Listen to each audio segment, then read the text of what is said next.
Assalamualaikum warahmatullahi wabarakatuh. Selamat pagi Bapak Ibu. Salam jumpa dengan saya Heri Irawan. Saya adalah admin dari grup WA Komunitas Prosumer Bapak Ibu. Video kali ini adalah video pertama dari proses pembelajaran tentang prosumer, yaitu tentang sistem distribusi konvensional, di mana inti pesannya adalah aliran uang berhenti di konsumen. Mari kita lihat tentang sistem distribusi konvensional ini seperti apa. Di video kali ini kita akan melihat dan mengamati bagaimana sebenarnya barang consumer good ini bisa sampai ke tangan kita. Jadi Bapak Ibu, kalau melihat diagram ini kita bisa melihat bahwa barang yang kita beli dari pengecer itu didapatkan oleh pengecer dari distributor. Dan distributor mendapatkannya dari agen, dan agen mendapatkannya dari produsen, Bapak Ibu.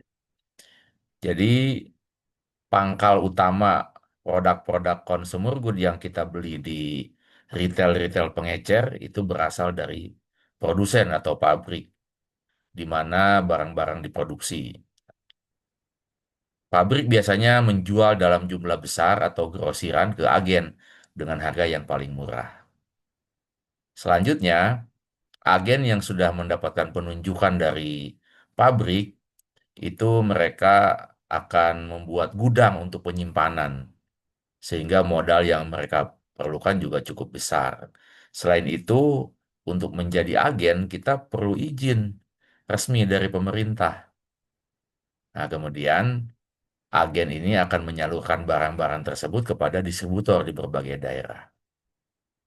Begitu pula dengan distributor itu tidak jauh berbeda dengan agen. Mereka juga harus menyediakan modal yang besar untuk menyimpan barang agar mudah didistribusikan ke pengecer, baik itu toko retail biasa, warung, apotik, minimarket, dan lain-lain. Dan yang pasti mereka membutuhkan armada distribusi ya Bapak Ibu, tim sales dan juga stok yang besar.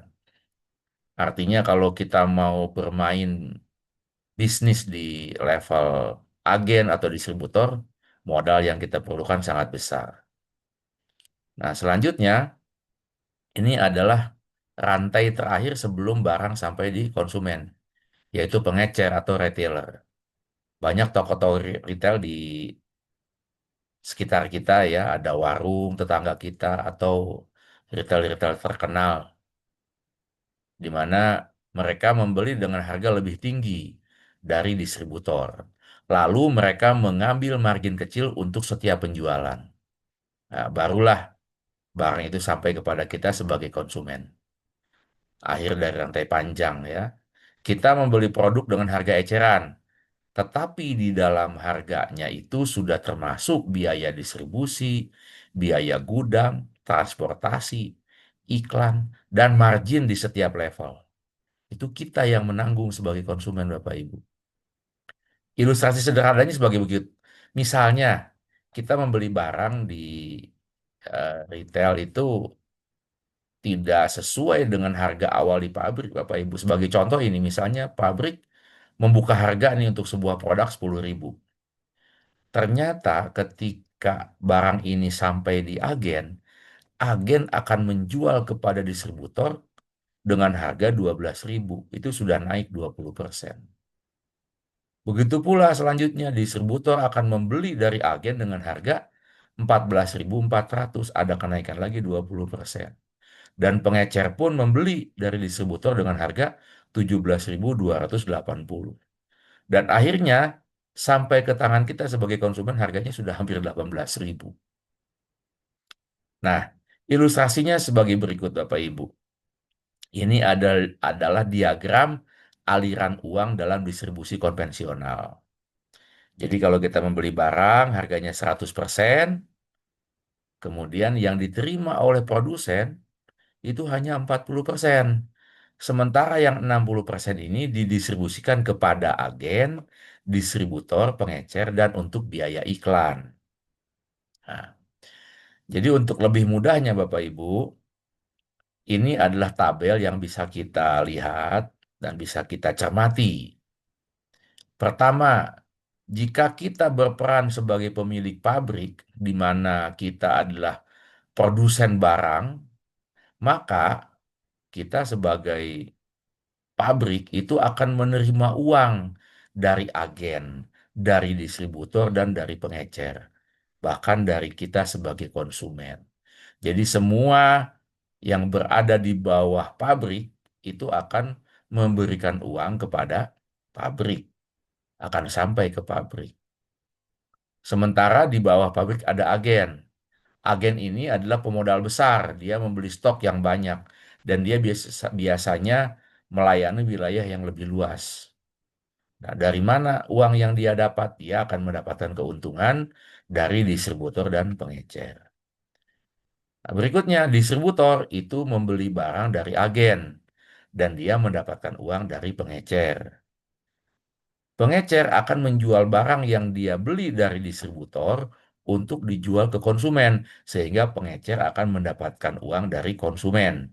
Sementara kita sebagai konsumen itu adalah titik akhir dari aliran uang. Jadi semakin ke bawah, uang semakin berhenti. Ya, dari proses ini kita belajar bahwa dalam sistem konvensional uang bergerak ke atas, bukan ke konsumen. Itu artinya, Bapak Ibu, orang yang menikmati keuntungan terbesar adalah yang berada di level distribusi paling atas. Ya, baik itu agen maupun distributor. Sedangkan konsumen hanya membayar saja, tidak mendapatkan keuntungan apa-apa selain dari produk yang dibeli. Nah, disinilah Bapak Ibu muncul konsep prosumer, yaitu sebuah sistem yang mengajak konsumen untuk ikut menjadi bagian dari sistem distribusi itu sendiri. Tidak ada yang berubah, Bapak Ibu. Kita tetap belanja seperti biasa. Tapi kali ini kita ini melakukan belanja cerdas. Kenapa? Karena kita bisa dapat manfaat dan penghasilan dari setiap transaksi yang kita lakukan. Maksudnya bagaimana? Nah, ini dia Bapak Ibu. Aliran uang dalam distribusi prosumen. Ya, jika produsen langsung berhubungan dengan konsumen, konsumen berhubungan langsung dengan produsen, maka peran agen, distributor, dan pengecer itu seolah-olah tidak ada. Kenapa? Karena digantikan oleh konsumen yang berubah menjadi prosumen. Apa itu prosumen? Prosumen adalah konsumen yang ikut terlibat dalam proses distribusi.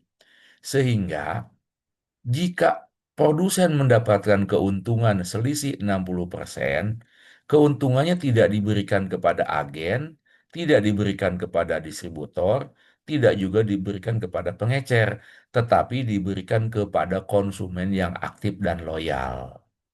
Ini adalah konsep dasar dari prosumen, Bapak Ibu. Nah, selama ini kita hanya jadi ujung rantai sebagai pembeli. Tetapi dalam konsep prosumer, kita bisa naik kelas dari pembeli menjadi pelaku ekonomi. Dari konsumen bisa jadi pebisnis mandiri. Demikian Bapak Ibu, video pertama yang bisa saya sampaikan. Mudah-mudahan Bapak Ibu dan teman-teman semua bisa mengambil manfaat. Sampai jumpa di video berikutnya. Selamat pagi. Assalamualaikum warahmatullahi wabarakatuh.